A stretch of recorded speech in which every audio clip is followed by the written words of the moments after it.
Very good morning dear students.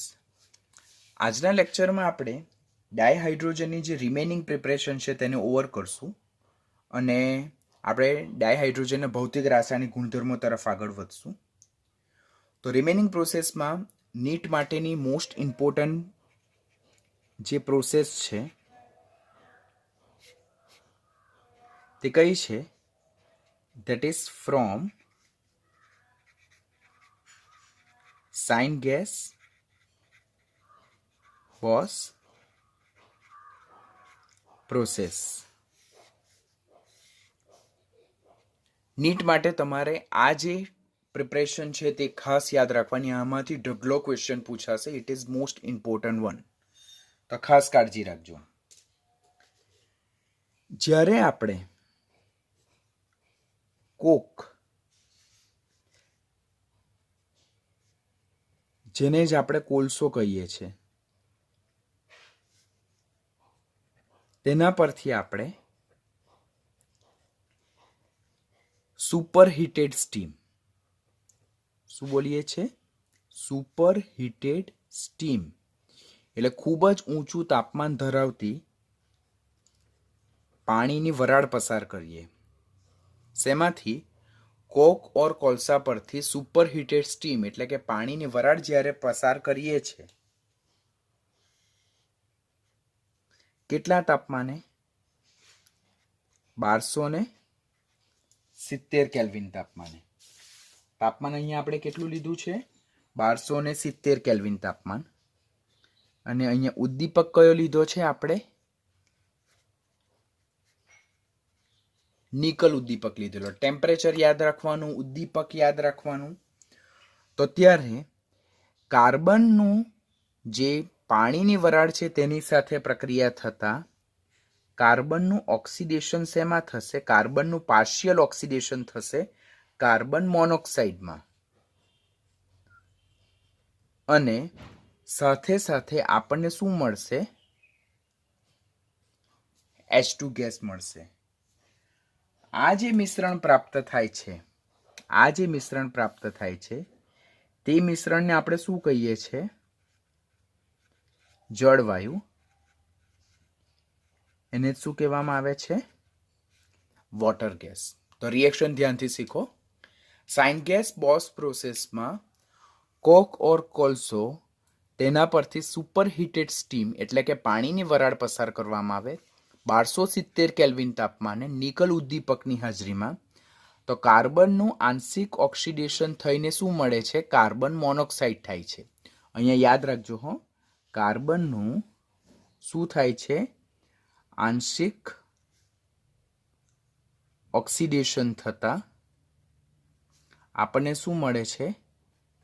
Carbon monoxide મળે છે અને H2 મળે છે. આ રીતે કાર્બન મોનોક્સાઇડ અને હાઇડ્રોજન વાયુનું જે મિશ્રણ પ્રાપ્ત થાય છે તેને શું કહેવામાં આવે છે? જળવાયુ ઓર વોટર ગેસ. પહેલાના સમયમાં કાર્બન મોનોક્સાઇડ અને હાઇડ્રોજન વાયુનું 1:1 મિશ્રણ એટલે 1 મોલ કાર્બન મોનોક્સાઇડ અને 1 મોલ હાઇડ્રોજન વાયુ જે છે તે મિશ્રણને આપણે જળવાયુ ઓર વોટર ગેસ કહેતા હતા. પણ હાલના સમયમાં જે જળવાયુ જે છે તે કાર્બન મોનોક્સાઇડ અને H2 વાયુના જે કમ્પોઝિશન છે તેનાથી ઇન્ડિપેન્ડન્ટ છે. એટલે કે અહીંયા 1 હોય, અહીંયા 3 હોય, અહીંયા 2 હોય, અહીંયા 6 હોય, તો એ કોઈ પણ કમ્પોઝિશન હોય, કાર્બન મોનોક્સાઇડ અને H2 વાયુનું મિશ્રણ કયા તરીકે ઓળખાય છે? જળવાયુ ઓર વોટર ગેસ તરીકે જ ઓળખાય છે. આ જે જળવાયુ જે છે તેને જ આપણે સાઇન ગેસ, સિન્થેટિક ગેસ और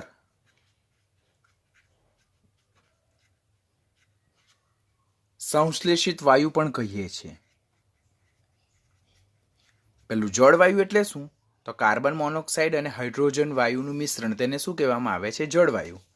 આ જળવાયુ જેને વોટર ગેસ કહેવામાં આવે તેને જ આપણે સાઇન ગેસ, સિન્થેટિક ગેસ ઓર સંશ્લેષિત વાયુ પણ કહીએ. શા માટે? કારણ કે આ જે જળવાયુનું મિશ્રણ જે છે તો તે મિથેનોલ છે અને ઘણા બધા હાઇડ્રોકાર્બનના સંશ્લેષણમાં ઉપયોગી છે. તો કારણ કે જળવાયુ જે છે તે મિથેનોલ અને ઘણા ખરા હાઇડ્રોકાર્બન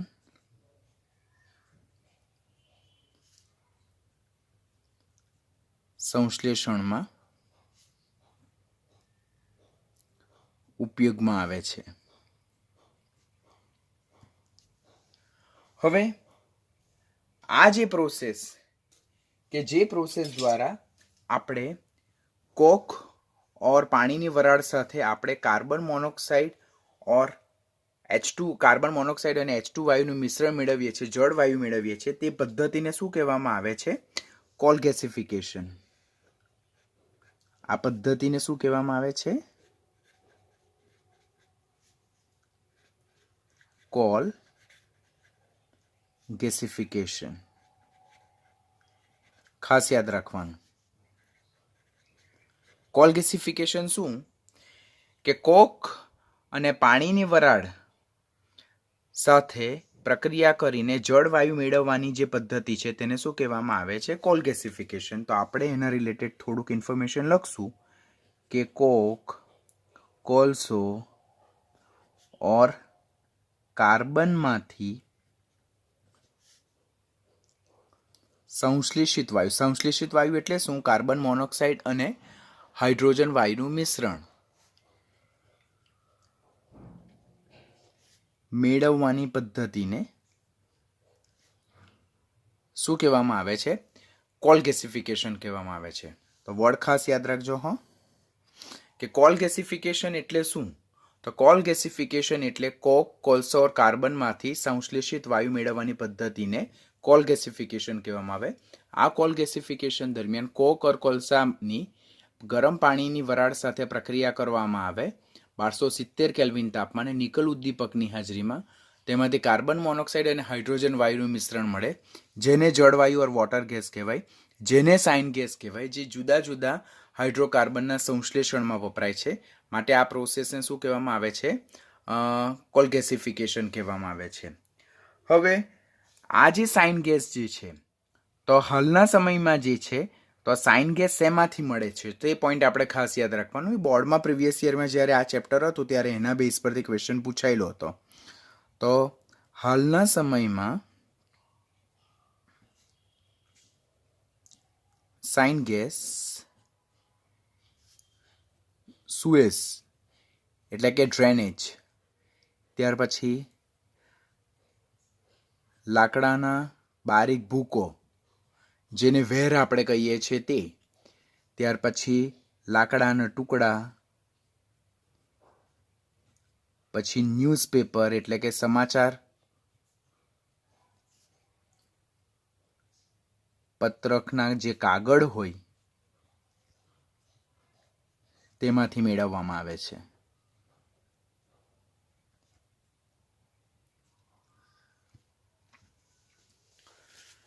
તો આ એક પ્રોસેસ છે જેને આપણે શું કઈ પ્રોસેસ કહીએ છીએ?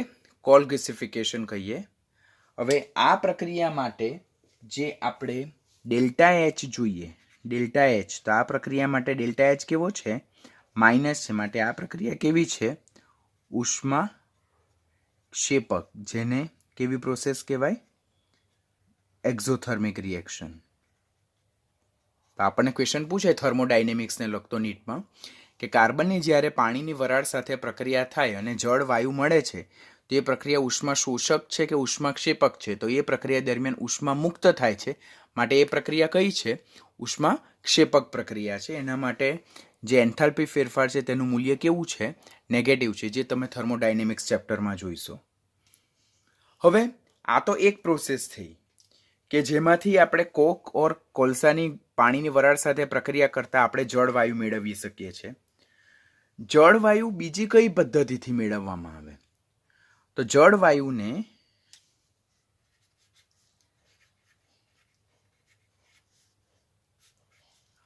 હાઇડ્રોકાર્બન્સ જે છે તો તેમાંથી પણ આપણે મેળવી શકીએ છીએ.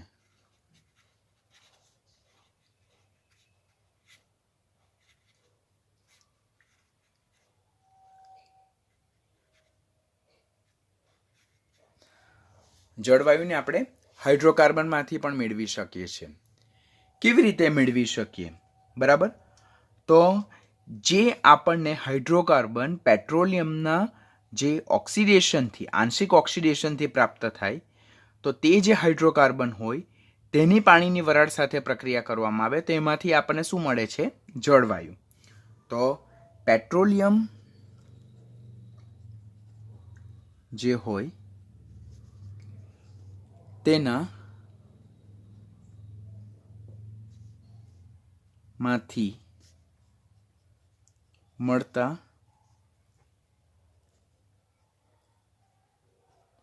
હાઇડ્રોકાર્બનનું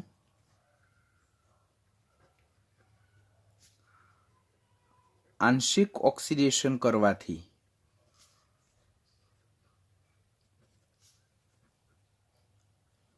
જળવાયુ પ્રાપ્ત થઈ શકે છે. કોનું? પેટ્રોલિયમમાંથી જે આપણને હાઇડ્રોકાર્બન મળે તેનું આંશિક ઓક્સિડેશન કરીએ તો એમાંથી આપણે જળવાયુ પ્રાપ્ત કરી શકીએ. જેમ કે એક્ઝામ્પલ તરીકે હું લઉં તો CnH2n+2, બરાબર, તેમાં 2n+2 સાથે છે. CnH2n+2, જેને આપણે ક્રૂડ નેપ્થા કહીએ, પેટ્રોલિયમમાંથી મળે. તેની જ્યારે n mall of water vapour કરતાં આપણે અહીંયા વાત કરીએ સ્ટીમ એટલે કે પાણીની વરાળ સાથે પ્રક્રિયા કરીએ, કેટલા તાપમાને? 1270 કેલ્વિન તાપમાને. કયો ઉદ્દીપક? નિકલ ઉદ્દીપકની હાજરીમાં. તો એમાંથી આપણને n મોલ કાર્બન મોનોક્સાઇડ પ્રાપ્ત થાય ને એમાં 2n+1 મોલ આપણને H2 ગેસ પ્રાપ્ત થાય છે. રિએક્શન ખાસ યાદ રાખજો હો. CnH2n+2 crude નેપ્થા. આ સૂત્ર કોનું છે? કોનું સામાન્ય સૂત્ર છે? આલ્કેન સિરીઝના કમ્પાઉન્ડનું સામાન્ય સૂત્ર છે. તેની n mall of water steam એટલે કે પાણીની વરાળ સાથે પ્રક્રિયા કરવામાં આવે 1270 કેલ્વિન તાપમાને નિકલ ઉદ્દીપકની હાજરીમાં. તેમાંથી આપણને n મોલ કાર્બન મોનોક્સાઇડ પ્રાપ્ત થાય અને 2n+1 મોલ શું પ્રાપ્ત થાય છે? હાઇડ્રોજન ગેસ પ્રાપ્ત થાય છે. બરાબર. એવી જ રીતે આ જે પ્રક્રિયા જે છે ઉપરોક્ત સમીકરણ, તેમાં હું n બરાબર 1 લઉં તો n બરાબર 1 લેતા અહીંયા શું થઈ જાય?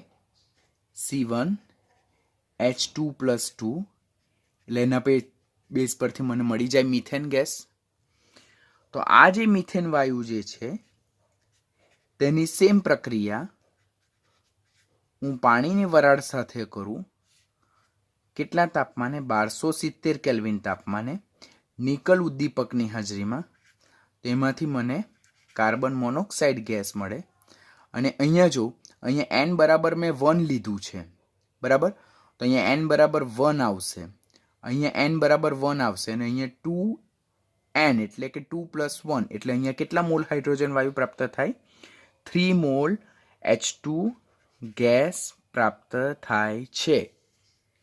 તો આ પહેલું ક્રૂડ નેપ્થાનું એક ઇક્વેશન આપણે યાદ રાખવાનું. CnH2n+2 NH2O 1270 kelvin temperature, nickel catalyst, n mall CO and 2n+1 mall H2. ઉપરોક્ત સમીકરણમાં જો આપણે શું લઈએ? n બરાબર 1 લઈએ તો એના બેઝ પરથી મને મળે મિથેન. પછી અહીંયા n મોલ H2O તો n બરાબર 1 એટલે 1 mall H2O, n mall carbon monoxide તો 1 mall carbon monoxide, 2n+1 H2 એટલે 2+1 એટલે કે 3 મોલ શું પ્રાપ્ત થાય છે? H2 પ્રાપ્ત થાય છે. આ જે મિથેન જે છે તેને જ આપણે કુદરતી વાયુ પણ કહીએ છીએ, એટલે નેચરલ ગેસ. કુદરતી વાયુ નેચરલ ગેસ કહેવાય. ને આ જે પ્રોસેસ જે છે, આ જે પ્રોસેસ, તો એ પ્રોસેસ શું કહેવાય? કે it's called as a thermal cracking of natural gas. Thermal cracking of natural gas. Thermal cracking of natural ગેસને કહીએ તો શું? કે કુદરતી વાયુનું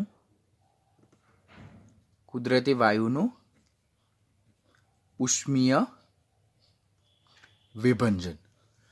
તો જનરલી હું ઘણા બધા પોઈન્ટ તમને ડાયરેક્ટ હું પીડીએફમાંથી તમને એક્સપ્લેન કરું, પણ આ એક એવો ટોપિક છે કે જેમાં આપણે કમ્પલસરી રિએક્શન થ્રુ જવાનું છે.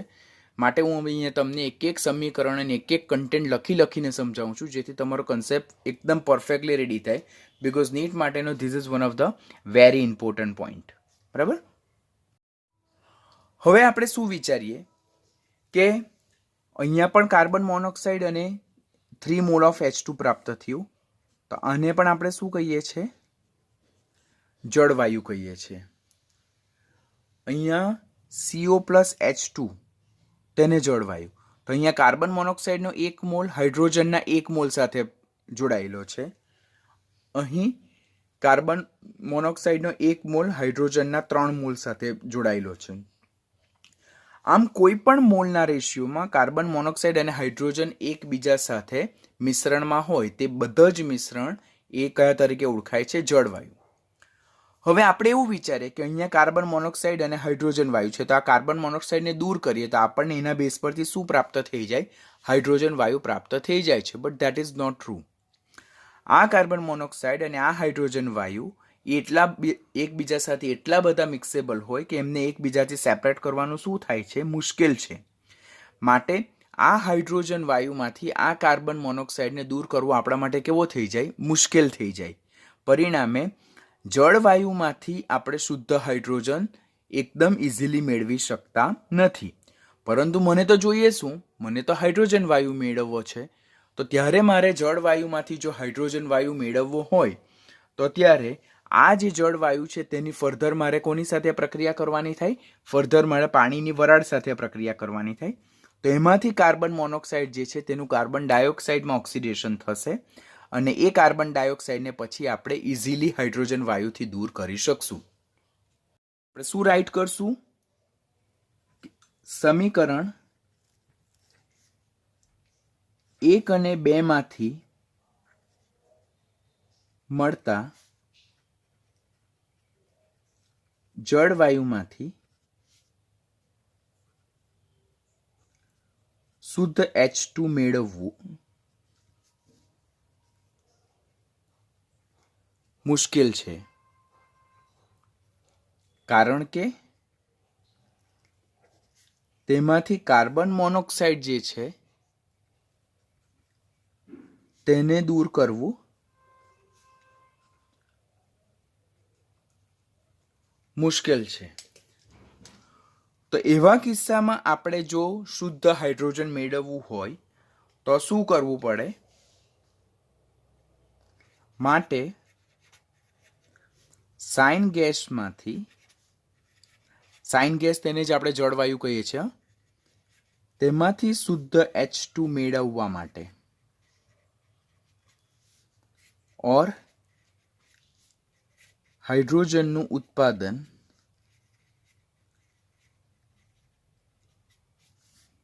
વધારવા માટે જળવાયુ મિશ્રણમાંથી પાણીની વરાળ પસાર કરવામાં આવે છે. ઠીક ને? જે આપણે સાઇન ગેસ મળ્યું, જે કાર્બન મોનોક્સાઇડ અને હાઇડ્રોજન વાયુનું મિશ્રણ છે, તેમાંથી કાર્બન મોનોક્સાઇડને સરળતાથી આપણે દૂર કરી શકતા નથી. તો એવા પરિસ્થિતિમાં આપણે શુદ્ધ હાઇડ્રોજન મેળવી શકતા નથી. તો આપણે સાઇન ગેસમાંથી શુદ્ધ હાઇડ્રોજન મેળવવું હોય તો ત્યારે એ કિસ્સામાં આપણે શું કરવું પડે? કે જે જળવાયુ ઓર સાઇન ગેસનું જે મિશ્રણ છે તેમાંથી આપણે શું કરવું પડે? પાણીની વરાળ પસાર કરવી પડે. એમ કરવાથી શું થાય? તો સમીકરણ લખીએ તો આપણને એના બેઝ પરથી એક્ઝેક્ટ પિક્ચર ક્લિયર થાય કે કાર્બન મોનોક્સાઇડ અને હાઇડ્રોજન વાયુનું મિશ્રણ, જેને આપણે શું કહીએ છીએ? એને જ જળવાયુ કહીએ છીએ ઓર એને જ આપણે સાઇન ગેસ ઓર સંશ્લેષિત ગેસ કહીએ છીએ. એમાંથી આપણે શું પસાર કરીએ છીએ? એમાંથી આપણે H2O ગેસ પસાર કરીએ. H2O ગેસને શું કહીએ છીએ? પાણીની વરાળ. એમ કરવાથી શું થશે? અહીંયા પરિસ્થિતિ ખાસ યાદ રાખવાની. આ પરિસ્થિતિ તમારે કમ્પલસરી યાદ રાખવાની રહેશે. 673 કેલ્વિન તાપમાન, ત્યાર પછી FeCrO4 ઉદ્દીપક, જેને શું કહેવામાં આવે છે? આયન ક્રોમેટ ઉદ્દીપક. આપણે જળવાયુ મેળવ્યો તો જળવાયુમાં 1270 કેલ્વિન તાપમાન અને નિકલ ઉદ્દીપક હતો. અહીંયા જળવાયુમાંથી પાણીની વરાળ પસાર કરીને આપણે હાઇડ્રોજન વાયુ જે મેળવીએ ત્યારે તાપમાન કેટલું થાય છે? 673 કેલ્વિન તાપમાન થાય. ઉદ્દીપક અહીંયા કયો યુઝ કરીએ છીએ આપણે? FeCrO4, જેને આયન ક્રોમેટ ઉદ્દીપક કહીએ છીએ. એમ કરવાથી શું થાય કે આ જે આપણો કાર્બન મોનોક્સાઇડ જે છે તે કાર્બન મોનોક્સાઇડનું CO2 માં શું થાય છે? ઓક્સિડેશન થાય છે. આ કાર્બન મોનોક્સાઇડનું ઓક્સિડેશન શેમાં થાય છે? CO2 માં થાય છે. અને સાથે સાથે આપણને શું પ્રાપ્ત થાય છે? H2 ગેસ પ્રાપ્ત થાય. આમ જળવાયુ એટલે કે સાઇન ગેસની પાણીની વરાળ સાથે 673 કેલ્વિન તાપમાને આયન ક્રોમેટ ઉદ્દીપકની હાજરીમાં પ્રક્રિયા કરવાથી કાર્બન મોનોક્સાઇડનું ઓક્સિડેશન શેમાં થાય છે?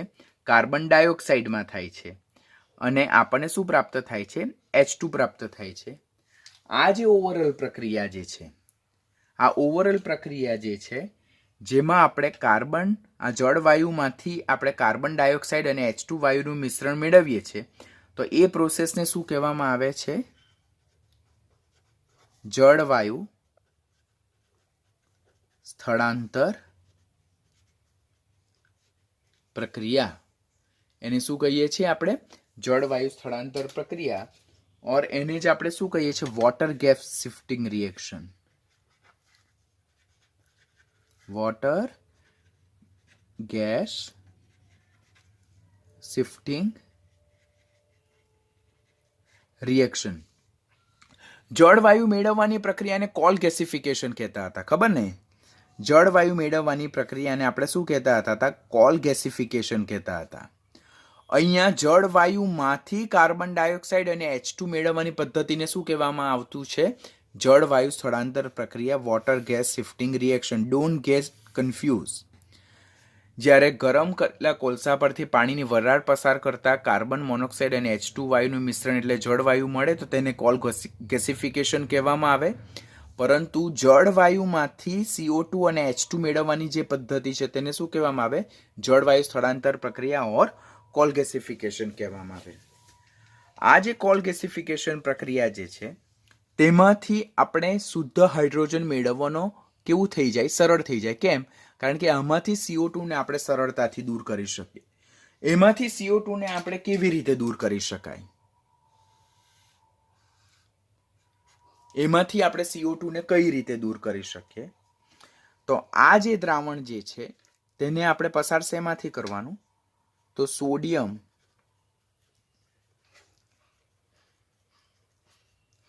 આર્સેનાઇટના દ્રાવણમાંથી આ મિશ્રણને પસાર કરવાનું.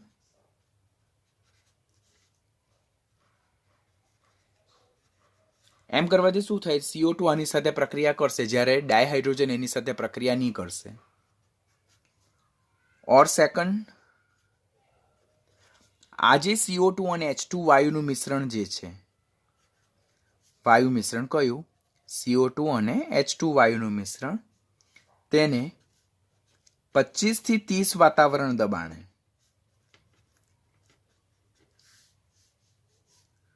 આ જે વાયુ મિશ્રણ છે તેને 25 થી 30 વાતાવરણ દબાણે પાણીમાં પસાર કરવું. એમ કરવાથી શું થશે? એમ કરવાથી CO2 પાણીમાં શું થઈ જાય? દ્રાવ્ય થઈ જાય. માટે CO2 દૂર થાય.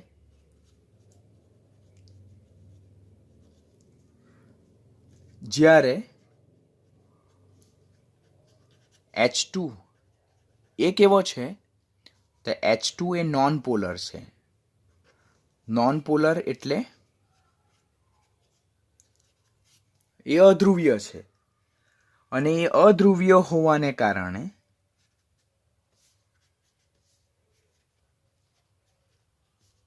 આપેલા દબાણે પાણીમાં દ્રાવ્ય થશે નહીં.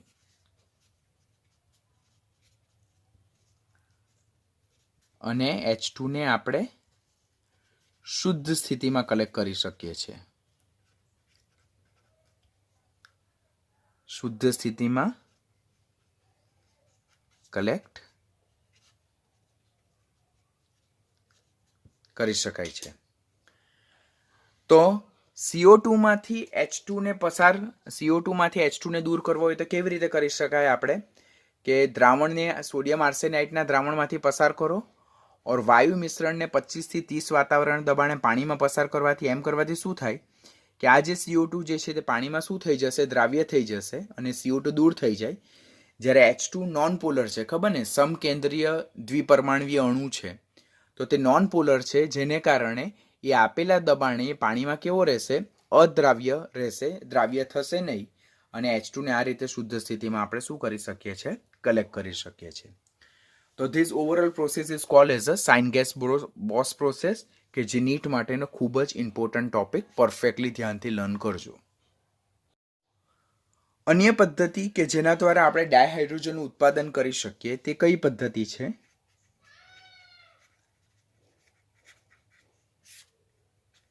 લેન પદ્ધતિ. કઈ પદ્ધતિ છે?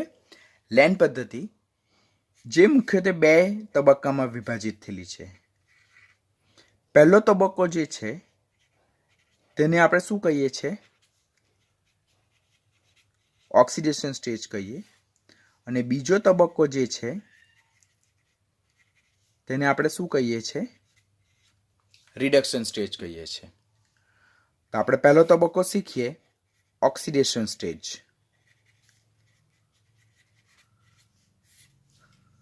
આ જે લેન પદ્ધતિ જે છે તો તેમાં લાલચોળ લોખંડ, બરાબર, રેડ હોટ આયન જેને કહેવાય, ગરમ કરેલ લાલચોળ લોખંડ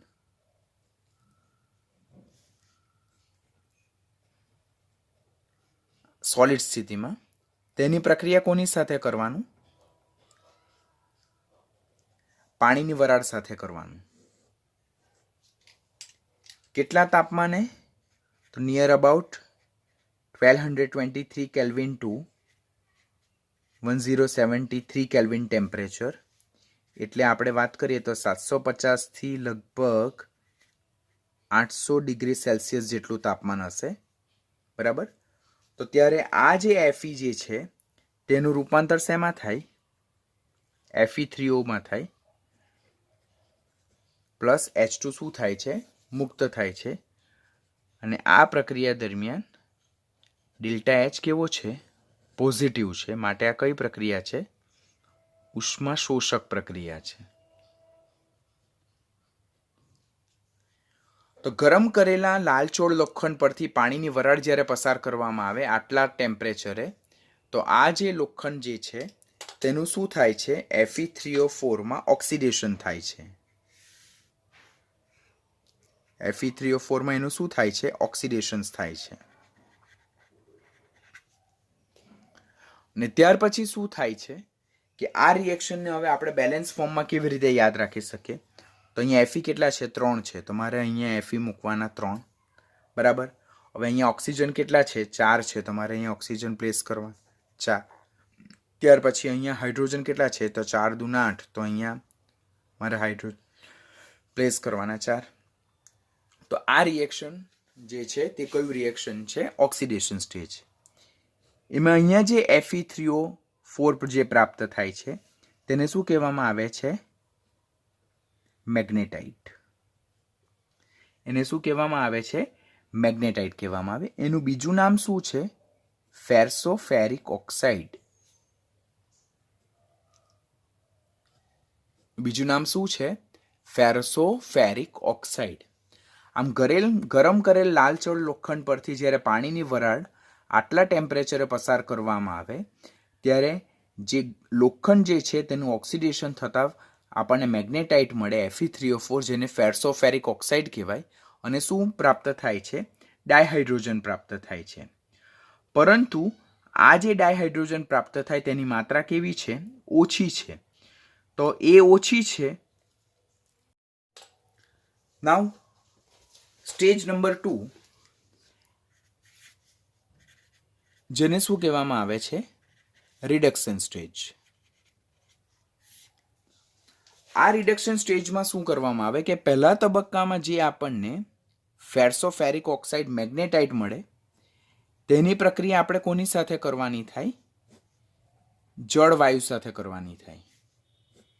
તો તેમાં આ Fe3O4 નું Feમાં શું થાય છે? રિડક્શન થાય છે. આ Fe3O4 નું Feમાં શું થાય છે? રિડક્શન થાય છે. અને આ જે કાર્બન મોનોક્સાઇડ અને H2 વાયુનું મિશ્રણ છે તેમાંથી આપણને કાર્બન ડાયોક્સાઇડ અને H2O પ્રાપ્ત થાય છે. તો Fe3O4 જે આપણને પહેલા સ્ટેજમાં મળેલું છે તેની પ્રક્રિયા આપણે જળવાયુ સાથે કરીએ તો Fe3O4 નું રૂપાંતર શેમાં થાય છે? Feમાં. કઈ પ્રોસેસ દ્વારા? રિડક્શન પ્રોસેસ દ્વારા. અને જળવાયુમાં રહેલો જે કાર્બન મોનોક્સાઇડ જે છે તે CO2માં શું પામે છે? ઓક્સિડેશન પામે છે. Now will think for balancing of reaction. તો અહીંયા Fe કેટલા છે? 3 છે. બરાબર. તો આપણે રિએક્શનને બેલેન્સ કેવી રીતે કરશું? તો રિએક્શનને બેલેન્સ કરવા માટે I have to place over here 2. અહીંયા 3 દુ 6 એટલે અહીંયા 6 થાય. પછી હવે અહીંયા ઓક્સિજન જોવાના આપણી પાસે કેટલા ઓક્સિજન છે. તો અહીંયા આપણે 4 and 4 પ્લેસ કરશું. પછી અહીંયા 4 કાર્બન છે તો આપણે અહીંયા 4 કાર્બન પ્લેસ મૂકશું અને અહીંયા હાઇડ્રોજન 4 દુ તો અહીંયા 4. આ રીતે જે રિએક્શન જોશું તો બેલેન્સ ફોર્મમાં હશે. Reaction balancing is not that much priority. એ તમે નહીં કરશો તો પણ ચાલશે. ખાલી આપણે બેઝિક ફંડામેન્ટલ્સ યાદ રાખવાના કે જ્યારે Fe3O4 એટલે કે લેન્ડ પ્રોસેસ, પહેલો તબક્કો ઓક્સિડેશન સ્ટેજ, જેમાં લોખંડનું Fe3O4માં ઓક્સિડેશન થાય છે અને હાઇડ્રોજન પ્રાપ્ત થાય. બીજા તબક્કામાં જે Fe3O4 જે છે તેની જળવાયુ સાથે પ્રક્રિયા થતાં આપણને લોખંડ મળે છે. આ જે આયન પાછો પ્રાપ્ત થાય છે તેને પાછું આપણે રિએક્શન 1માં યુટિલાઇઝ કરીએ. એટલે આર્થિક દ્રષ્ટિએ આ પ્રક્રિયા કેવી છે?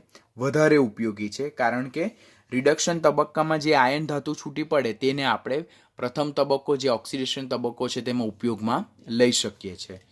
તો આર્થિક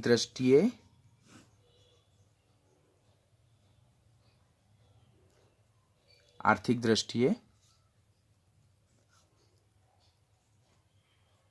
વધુ સાનુકૂળ છે. એનું કારણ શું છે? રિડક્શન તબક્કા દરમિયાન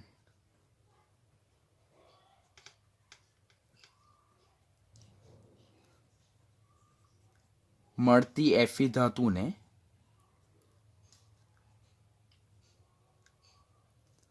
પ્રક્રિયામાં પાછી ઉપયોગમાં લઈ શકાય છે.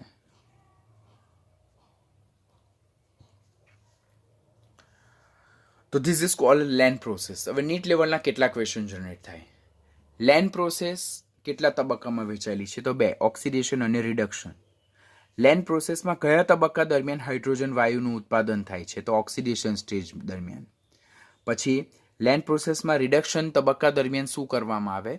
તો ફેરસો-ફેરિક ઓક્સાઇડ મેગ્નેટાઇટનું જળવાયુ સાથે પ્રક્રિયા કરીને Fe મેળવવામાં આવે, જેને પાછું ફર્સ્ટ સ્ટેપમાં ઉપયોગમાં લઈને આપણે પ્રક્રિયાને કેવી બનાવી શકીએ છીએ? ચીપ બનાવી શકીએ અને આર્થિક દ્રષ્ટિએ વધારે કમ્ફર્ટેબલ પ્રક્રિયા બનાવી શકીએ છીએ.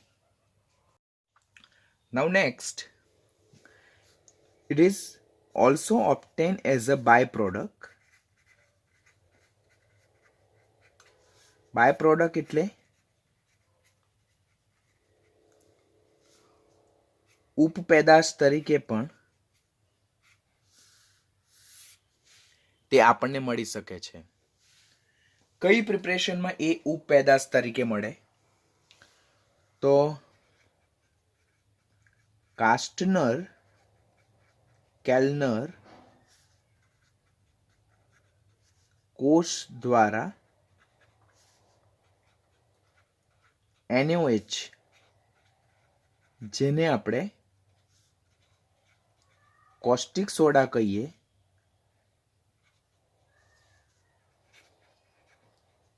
તેના ઉત્પાદન દરમિયાન, એટલે કાસ્ટનર કેલ્નર કોષ એક વિદ્યુત વિભાજ્ય કોષ તેનું નામ છે.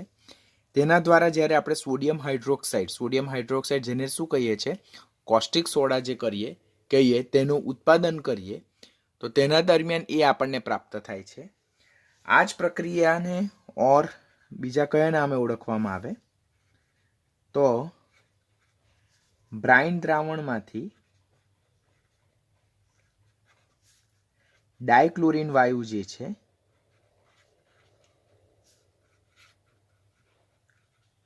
તેના ઉત્પાદન દરમિયાન.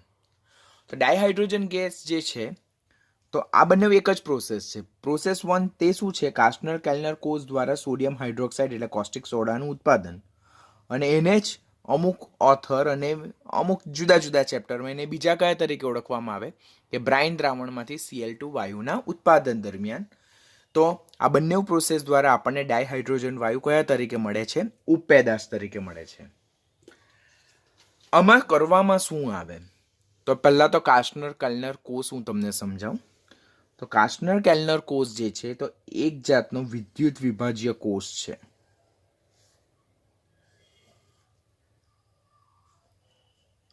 બરાબર. તેમાં આપણી પાસે બે વિદ્યુત ધ્રુવો છે. આ વિદ્યુત ધ્રુવોને મેં વિદ્યુત વિભાજ્ય ના દ્રાવણમાં ડુબાડેલા છે. અને અહીંયા વિદ્યુત વિભાજ્યના દ્રાવણ તરીકે શું છે તો સોડિયમ ક્લોરાઇડ નું જલીય દ્રાવણ. અહીંયા આપણે શું કીધું, વિદ્યુત વિભાજ્યનું દ્રાવણ તરીકે કોણ આપણે લીધું છે, બ્રાઇન દ્રાવણ લીધું, બ્રાઇન સોલ્યુશન જે કહેવાય. અને બ્રાઇન દ્રાવણ શું છે તો એ સોડિયમ ક્લોરાઇડનું અતિ સાંદ્ર જેને જ આપણે શું કહીએ, સંતૃપ્ત દ્રાવણ કહીએ. એટલે આપણી પાસે એક પાત્ર છે, તેમાં આપણે બે વિદ્યુત ધ્રુવો ડુબાડેલા છે. આ વિદ્યુત ધ્રુવોને શેમાં ડુબાડેલા છે, વિદ્યુત વિભાજ્યના દ્રાવણમાં ડુબાડેલા છે. આ વિદ્યુત વિભાજ્યનું દ્રાવણ શું છે, સોડિયમ ક્લોરાઇડ, અહીંયા NaCl નું જલીય દ્રાવણ લખેલું છે, બ્રાઇન દ્રાવણ, જેને આપણે NaCl એક્વિયસ પણ રાઇટ કરી શકીએ. બરાબર. તો બ્રાઇન દ્રાવણ એટલે શું, તો બ્રાઇન દ્રાવણ એ સોડિયમ ક્લોરાઇડનું અતિ સાંદ્ર સંતૃપ્ત દ્રાવણ છે. આ ટોપિક બહુ મોસ્ટ ઇમ્પોર્ટન્ટ છે. એસ વિભાગમાં, એસ બ્લોકમાં પણ આ ટોપિક તમને પાછો મળવાનો છે, એટલે બી વેરી કેરફુલ. 12મા ધોરણમાં પણ 2 થી 3 ચેપ્ટરમાં આ ટોપિક સેમ રિપીટ થાય છે. હવે એક વિદ્યુત ધ્રુવને બેટરીના ધન છેડા સાથે જોડેલો છે. જેને બેટરીના ધન છેડા સાથે જોડેલો છે તેને હું શું નામ આપીશ, એનોડ નામ આપીશ. અને જેને બેટરીના ઋણ છેડા સાથે જોડેલો છે તેને હું શું નામ આપીશ, કેથોડ નામ આપીશ. આ આપણો કાસ્ટનર કેલ્નર કોષ છે. આ જે છે તેને આપણે શું કહીએ છીએ, કાસ્ટનર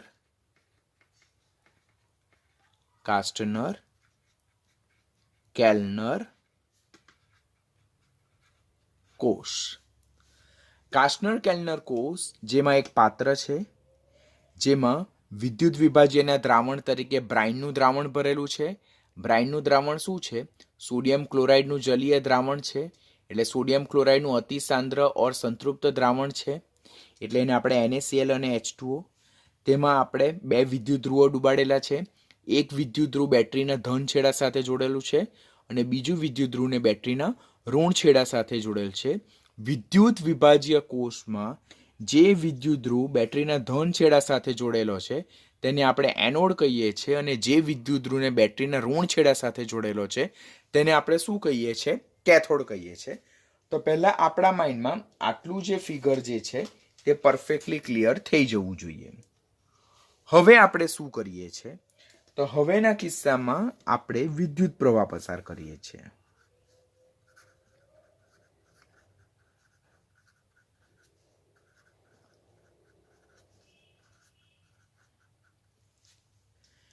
વિદ્યુત પ્રવાહ પસાર કરતા શું થાય, તો વિદ્યુત પ્રવાહ પસાર કરવાથી આ જે સોડિયમ ક્લોરાઇડ જે છે તેમાંથી Na+ અને Cl- આયન ઉદ્ભવશે અને આ H2O માંથી H+ અને OH- આયન ઉદ્ભવશે. પહેલા જ્યારે ઇલેક્ટ્રિસિટી પાસ નહીં કરેલી હતી ત્યારે NaCl અને H2O ઇન્ટેક્ટ ફોર્મમાં હતા, પરંતુ હવે જ્યારે આપણે ઇલેક્ટ્રિસિટી પાસ કરી છે, વિદ્યુત પ્રવાહ પસાર કર્યો છે, તો ત્યારે NaCl માંથી Na+ અને Cl- આયનો ઉદ્ભવે છે અને H2O માંથી H+ અને OH- આયનો ઉદ્ભવે છે. ફરીથી હું સેમ ફિગરને ડ્રો કરીશ.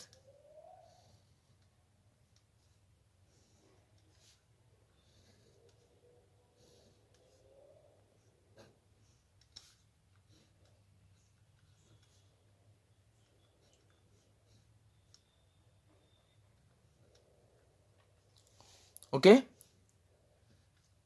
આ આપણો એનોડ છે અને આ આપણો કેથોડ છે. એનોડ કેવો છે, ધન વીજભારિત છે. એ ધન વીજભારિત હોવાથી એના તરફ કયા આયનો જશે, એના તરફ ઋણ આયનો જશે, જેમ કે Cl- અને OH-. વિદ્યુત પ્રવાહ પસાર કરતા NaCl માંથી Na+ અને Cl- અને H2O માંથી H+ અને OH- જનરેટ થયા. તો જે Cl- અને OH- જે એનાયન છે, ઋણ આયન છે, તે બેટરીના ધન વીજભારિત એવા એનોડ તરફ સ્થળાંતર કરશે.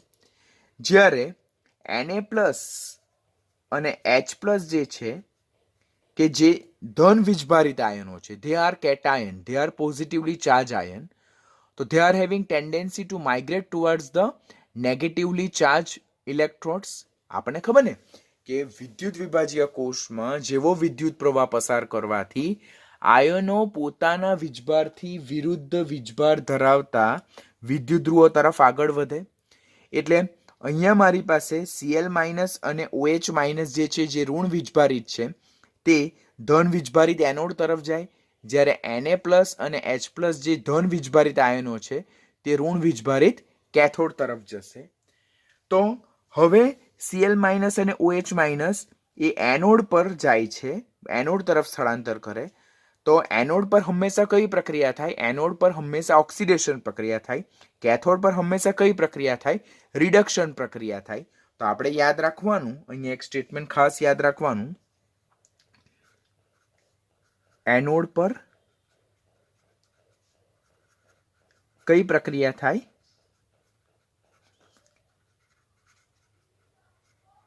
ઓક્સિડેશન પ્રક્રિયા થાય. અને કેથોડ પર કઈ પ્રક્રિયા થાય,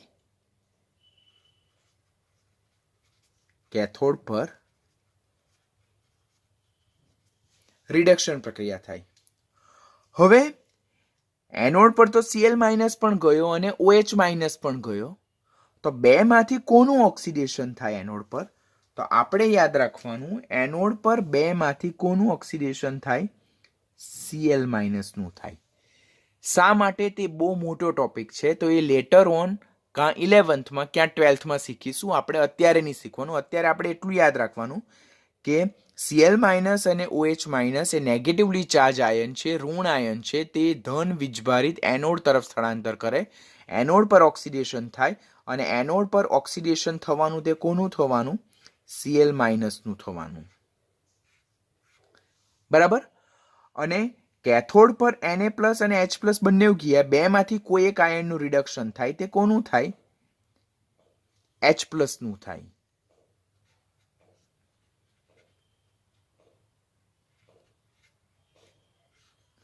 કેથોડ પર કોનું થાય, H+ નું થાય.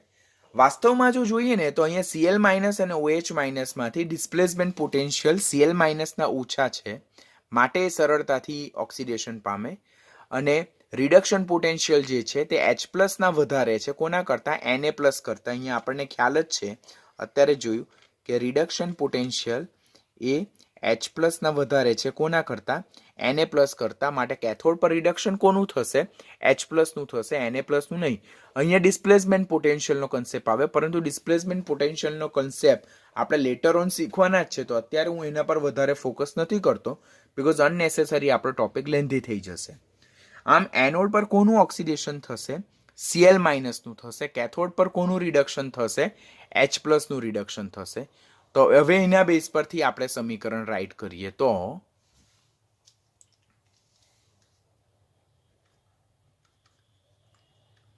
એનોડ પર કઈ પ્રક્રિયા થાય? ઓક્સિડેશન પ્રક્રિયા થાય. એનોડ પર ઓક્સિડેશન પ્રક્રિયા થાય. કોનું? Cl માઇનસનું. અને Cl માઇનસનું રૂપાંતર શેમાં થાય? Cl2 માં. અને એ ઇલેક્ટ્રોન શું કરે છે? ગુમાવે છે. આ એક્વિયસ ફોર્મ છે અને એમાંથી શેમાં કન્વર્ટ થાય છે? ગેસિયસ ફોર્મમાં. પરંતુ ક્લોરીન ડાયએટોમિક ગેસ છે, માટે અહીંયા મારે 2 લખવું પડે. તો અહીંયા કેટલા ઇલેક્ટ્રોન દૂર થાય? 2 ઇલેક્ટ્રોન દૂર થાય. અને કેથોડ પર કઈ પ્રક્રિયા થાય? તો કેથોડ પર રિડક્શન પ્રક્રિયા થાય. રિડક્શન કોનું થાય કેથોડ પર? H પ્લસનું. તે 1 ઇલેક્ટ્રોન મેળવીને H2 ગેસમાં રૂપાંતર પામે, પરંતુ હાઇડ્રોજન એ દ્વિપરમાણવીય છે, માટે અહીંયા મારે આ રીતે લખવું પડે. તો કેથોડ પર ઓક્સિડેશન દ્વારા આપણને કયો વાયુ પ્રાપ્ત થાય? ક્લોરીન વાયુ પ્રાપ્ત થાય. એનોડ પર ઓક્સિડેશન દ્વારા આપણને ક્લોરીન વાયુ પ્રાપ્ત થાય, જ્યારે કેથોડ પર રિડક્શન દ્વારા આપણને કયો વાયુ પ્રાપ્ત થાય છે? ડાયહાઇડ્રોજન વાયુ પ્રાપ્ત થાય છે. ઓવરઓલ રિએક્શન રાઈટ કરીએ આપણે.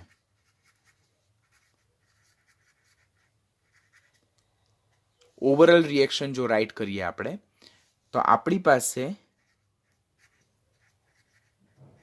બ્રાઇન દ્રાવણ હતું. બ્રાઇન દ્રાવણ એટલે NaCl નું જલીય દ્રાવણ. તેનું આપણે ઇલેક્ટ્રોલાઇસિસ કર્યું, વિદ્યુત વિભાજન કર્યું, તો આપણને ક્લોરીન ગેસ મળ્યો. શેમાં? એનોડ પર. કઈ પ્રક્રિયા દ્વારા? ઓક્સિડેશન દ્વારા. પ્લસ H2 ગેસ મળ્યો. શેના પર? કેથોડ પર રિડક્શન દ્વારા.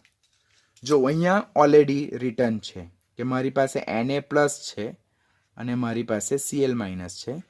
અહીંયા H પ્લસ છે અને OH માઇનસ છે. તેમાં આ જે Cl માઇનસ જે છે, તો એ Cl માઇનસનું શું થાય છે? ઓક્સિડેશન થાય છે. કયા આયનનું ઓક્સિડેશન થાય છે? Cl માઇનસનું ઓક્સિડેશન થાય. અને મને એનોડ પર ઓક્સિડેશન દ્વારા ક્લોરીન વાયુ મળે. જ્યારે આ જે H પ્લસ જે છે, તો તે શું પામે છે? રિડક્શન પામે છે. ને એ H2 સ્વરૂપે કેથોડ પર જમા થાય છે. હવે દ્રાવણમાં કયા 2 આયન રહી જાય? તો Na પ્લસ અને OH માઇનસ. તો તે અહીંયા NaOH તરીકે છૂટું પડે. બરાબર? આ NaOH તરીકે છૂટું પડે, જે કોસ્ટિક સોડાનું જલીય દ્રાવણ છે. કોસ્ટિક સોડાનું જલીય દ્રાવણ છે, જેની pH 7 કરતા વધારે છે અને આ પ્રબળ આલ્કલાઇન છે. આ પ્રબળ આલ્કલાઇન છે. રિએક્શન બેલેન્સ કરશું તો અહીંયા મારી પાસે 2 ક્લોરીન છે, તો મારે અહીંયા 2 લખવું પડે. અહીંયા મારી પાસે 2 સોડિયમ છે, તો મારે અહીંયા 2 લખવું પડે. અહીંયા મારી પાસે 2 ઓક્સિજન છે, તો મારે અહીંયા 2 લખવું પડે. એટલે રિએક્શન જો આપણે ઓવરઓલ જોઈએ તો 2NaCl aqueous plus 2H2O liquid વિદ્યુત વિભાજન કરતા Cl2 gas plus H2 gas plus 2NaOH aqueous. આમ સોડિયમ ક્લોરાઇડમાં રહેલા ક્લોરાઇડ આયનનું ઓક્સિડેશન થઈને એનોડ પર આપણને ઓક્સિડેશન દ્વારા ક્લોરીન વાયુ પ્રાપ્ત થાય, અને H2 માં રહેલા H પ્લસનું રિડક્શન થઈને કેથોડ પર આપણને H2 પ્રાપ્ત થાય છે, ડાયહાઇડ્રોજન વાયુ પ્રાપ્ત થાય. દ્રાવણમાં Na+ અને OH- આયનો બાકી રહે તે ભેગા થઈને સોડિયમ હાઇડ્રોક્સાઇડ એટલે કોસ્ટિક સોડાનું જલીય દ્રાવણ બનાવે, જે પ્રબળ આલ્કલાઇન હોવાથી એ દ્રાવણની pH 7 કરતાં વધારે હશે. તો આ પ્રક્રિયામાં આપણે ક્લોરીન વાયુની પણ બનાવટ કરીએ અને સોડિયમ હાઇડ્રોક્સાઇડની બી બનાવટ કરીએ તો તેમાં ડાયહાઇડ્રોજન વાયુ આપણને કયા તરીકે પ્રાપ્ત થાય છે? As a by product. એ કયા તરીકે પ્રાપ્ત થાય છે? As a by product.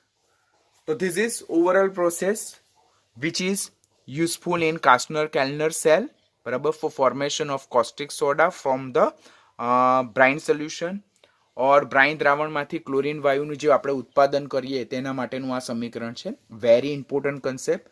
તો આ દ્વારા આપણે ડાયહાઇડ્રોજન વાયુને મેળવી શકીએ છીએ. સેમ ટોપિક તમને ઘણા બધા ચેપ્ટરમાં ઓલમોસ્ટ આઈ કેન સે 3 થી 4 ચેપ્ટરમાં 11th અને 12thમાં ભેગા થઈને તમને કામ લાગશે. તો ખૂબ ધ્યાનથી લર્ન કરજો. અન્ય બનાવટ જો જોઈએ આપણે તો પેટ્રોલિયમ ક્રેકિંગ પ્લાન્ટમાં જે હાયર હાઇડ્રોકાર્બન્સ છે તેનું કેટાલાઇટિક જો ક્રેકિંગ કરવામાં આવે તો એમાંથી આપણે ડાયહાઇડ્રોજન ઉત્પન્ન કરી શકીએ. જેમ કે અહીંયા C16H14 દેટ ઇઝ એનહેક્ઝેન. તો એનહેક્ઝેનને જો હાઈ ટેમ્પરેચર પર હીટ કરવામાં આવે તો it will be converted to what? Benzene. અને એમાંથી શું રિલીઝ થશે? હાઇડ્રોજન વાયુ પ્રાપ્ત થશે. કોમ્પિટિટિવ માટે રિએક્શન યાદ રાખવાનું, આપણી ટેક્સ્ટબુકમાં આપેલું નથી. એવી રીતે મિથેન છે, ઇથેન છે, પ્રોપેન છે, તો તેને હીટ કરવાથી આપણને શું પ્રાપ્ત થાય છે? હાઇડ્રોજન વાયુ પ્રાપ્ત થાય. This is called as a thermal cracking. બરાબર, આને શું કહેવામાં આવે? Thermal cracking of hydrocarbon. પછી ધ લાસ્ટ વન જે છે જેમાં મિથેનોલ. તો મિથેનોલને 673 કેલ્વિન તાપમાને એટલે કે 400 ડિગ્રી સેલ્સિયસ તાપમાને base metal chromide type catalyst, બરાબર, જેમ આપણે જોયું ને FeCrO4, તો એ પ્રકારનો જે ક્રોમાઇટ કેટાલિસ્ટ જે છે તેની હાજરીમાં જો આપણે એને હીટ કરીએ તો એમાંથી આપણને CO અને 2H2 એટલે જળવાયુ મિશ્રણ મળે. આ જે જળવાયુ જેને જ વોટર ગેસ અને સાઇન ગેસ કહેવાય, તેમાંથી આપણે હાઇડ્રોજનને સેપરેટ નથી કરી શકતા ઇઝીલી. માટે જળવાયુ મિશ્રણમાંથી આપણે પાણીની વરાળ પસાર કરવી પડે. પાણીની વરાળ પસાર કરવાથી શું થાય કે આ જે કાર્બન મોનોક્સાઇડ જે છે તો that will oxidise to what? Carbon dioxide. એનું ઓક્સિડેશન શેમાં થશે? કાર્બન ડાયોક્સાઇડમાં થશે. અને આપણને number of hydrogen molecules will be increase. હવે આ જે મિશ્રણ મળે તેમાંથી CO2 ને આપણે સરળતાથી દૂર કરી શકીએ, જે ઓલરેડી આપણે જોઈ ગયા છે કે આ જે મિશ્રણ છે તેને પાણીમાં પસાર કરવામાં આવે તો CO2 પાણીમાં દ્રાવ્ય થઈ જાય, જ્યારે H2 પાણીમાં અદ્રાવ્ય છે, માટે એ પાણીમાં દ્રાવ્ય થયા વગરનો અદ્રાવ્ય સ્વરૂપે રહે, જેને પછી યોગ્ય પ્રોસેસ દ્વારા અલગ કરી શકીએ છીએ. તો this is process of obtaining dihydrogen gas from the methanol. First methanol CH3OH 673 kelvin તાપમાને 400 ડિગ્રી સેલ્સિયસ તાપમાને base metal chromide type catalyst એટલે લાઈક FeCrO4 એટલે કે જેને આયન ક્રોમેટ ખનિજ આ કેટાલિસ્ટ કહેવાય, ઉદ્દીપક કહેવાય, તેની હાજરીમાં ગરમ કરવામાં આવે તો મિથેનોલનું રૂપાંતર જળવાયુમાં થાય. જળવાયુમાં મિશ્રણમાંથી ડાયહાઇડ્રોજનને આઇસોલેટ કરવો મુશ્કેલ છે બીકોઝ CO અને H2 સરળતાથી એકબીજાથી અલગ થઈ શકતા નથી. તો ત્યારે આ જે જળવાયુ મિશ્રણ જે છે તેમાંથી પાણીની વરાળ પસાર કરવામાં આવે તો carbon monoxide will be oxidise to what? Carbon dioxide gas. અને ત્યારબાદ આ કાર્બન ડાયોક્સાઇડને મિશ્રણને પાણીમાં પસાર કરવામાં આવે તો CO2 પાણીમાં દ્રાવ્ય થઈ જશે, જ્યારે ડાયહાઇડ્રોજન બિંગ નોન પોલર એ અદ્રાવ્ય રહેશે, બરાબર, અધ્રુવીય હોવાને કારણે. અને આ રીતે હાઇડ્રોજનને આપણે કાર્બન ડાયોક્સાઇડથી અલગ કરી શકીએ છીએ. તો આની સાથે ડાયહાઇડ્રોજનની બનાવટ અહીંયા શું થાય છે? ઓવર થાય છે. હવે આપણે સ્ટાર્ટ કરીએ એના ભૌતિક ગુણધર્મો વિશે. હવે જો આપણે ડાયહાઇડ્રોજનના ભૌતિક ગુણધર્મો જોઈએ તો એ એકદમ થિયોરિટિકલ છે, એમાં કોઈ એક્સપ્લેનેશન નથી. Just we need to remember the statement કે રંગવિહીન છે, ગંધવિહીન છે, સ્વાદવિહીન છે, અને યાદ રાખવાનું તે શું છે? દહનશીલ છે. એટલે વાતાવરણમાં ડાયહાઇડ્રોજન વાયુ હોય તો તેને કોઈ કેરેક્ટરિસ્ટિક રંગ નથી, એની કોઈ કેરેક્ટરિસ્ટિક સ્મેલ નથી, એનો કોઈ કેરેક્ટરિસ્ટિક ટેસ્ટ નથી. અને કેવો છે? દહનશીલ ગેસ. દહનશીલ એટલે કમ્બસ્ટિબલ ગેસ. આપણે જોયેલું હતું 11મા ધોરણમાં પહેલા ચેપ્ટરમાં જ કે ડાયહાઇડ્રોજન વાયુ એ દહનશીલ છે, ઓક્સિજન એ દહન પોષક છે, જ્યારે બંનેમાંથી બનતું સંયોજન H2O જે છે તે કેવું છે, એ દહન શામક છે, બરાબર, જેને અગ્નિશામક કહેવામાં આવે. પછી તે બિનઝેરી છે અને વિસ્ફોટક વાયુ છે. પછી દ્વિપરમાણુય વાયુ સ્વરૂપે જ જોવા મળે, બરાબર. એટલે H2 ગેસ સ્વરૂપે વાતાવરણમાં સામાન્ય તાપમાને હાઇડ્રોજન કયા સ્વરૂપે જોવા મળે, તો દ્વિપરમાણુય વાયુ સ્વરૂપે જોવા મળે. શા માટે દ્વિપરમાણુય વાયુ સ્વરૂપે જોવા મળે, તો CP/CV નો રેશિયો કેટલો છે, 1.40, અને CP/CV નો રેશિયો જ્યારે 1.40 હોય ત્યારે પર્ટિક્યુલર પરમાણુ જે છે તો એ ડાયએટોમિક સ્વરૂપમાં હોય, દ્વિપરમાણુય સ્વરૂપમાં જોવા મળે. એ તમે થર્મોડાયનેમિક્સમાં એ કન્સેપ્ટ શીખશો. પછી હવા કરતાં કેવો છે, હલકો વાયુ છે, બરાબર. તેની બાષ્પઘનતા 1 છે, જ્યારે હવાની બાષ્પઘનતા 14.5 છે. જો હવા કરતાં હલકો, સ્ટેટમેન્ટ ખાસ યાદ રાખવાનું. બાષ્પઘનતા કેટલી, 1, જ્યારે એની સાપેક્ષમાં હવાની બાષ્પઘનતા 14.5, એટલે હવાની સાપેક્ષમાં એની બાષ્પઘનતા ઘણી ઓછી છે, માટે તે હવા કરતાં કેવો છે, હલકો વાયુ છે. ત્યારબાદ એ અધ્રુવીય છે, નોન પોલર છે. નોન પોલર છે, શા માટે નોન પોલર છે, કારણ કે એ કેવો છે, સમકેન્દ્રીય દ્વિપરમાણુય અણુ. સમકેન્દ્રીય દ્વિપરમાણુય અણુ.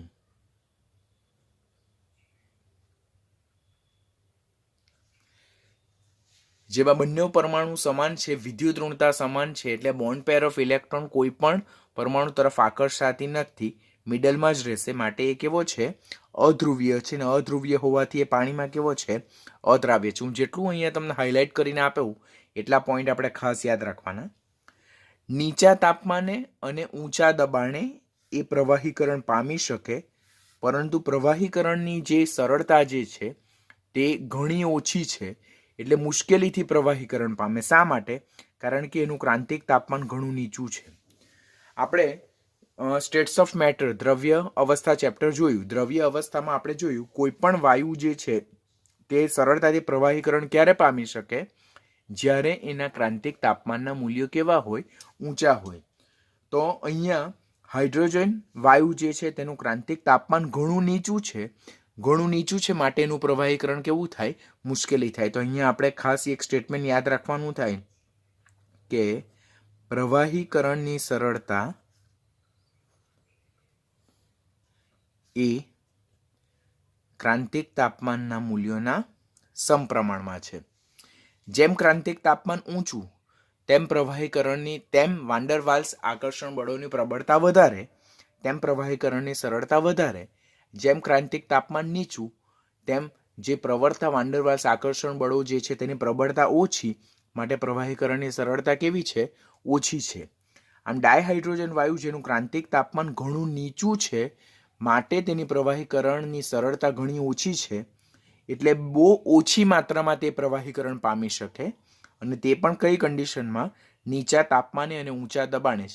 12મા ધોરણમાં પણ સરફેસ કેમિસ્ટ્રી, પૃષ્ઠ રસાયણ વિજ્ઞાન એક ચેપ્ટર આવે છે, તો તેમાં આ ટોપિકના બેઝ પર ખાસ ટ્રેન્ડ પૂછાય કે જુદા જુદા વાયુ આપેલા હોય, like dihydrogen, SO2, methane, ammonia, બરાબર, H2O વેપર, આવા 4-5 વાયુ આપેલા હોય ને આપણને એમ કે તેમને તેમની પ્રવાહીકરણના સરળતાના ઓર અધિશોષણની માત્રાના ચડતા ક્રમમાં, ઉતરતા ક્રમમાં ગોઠવો.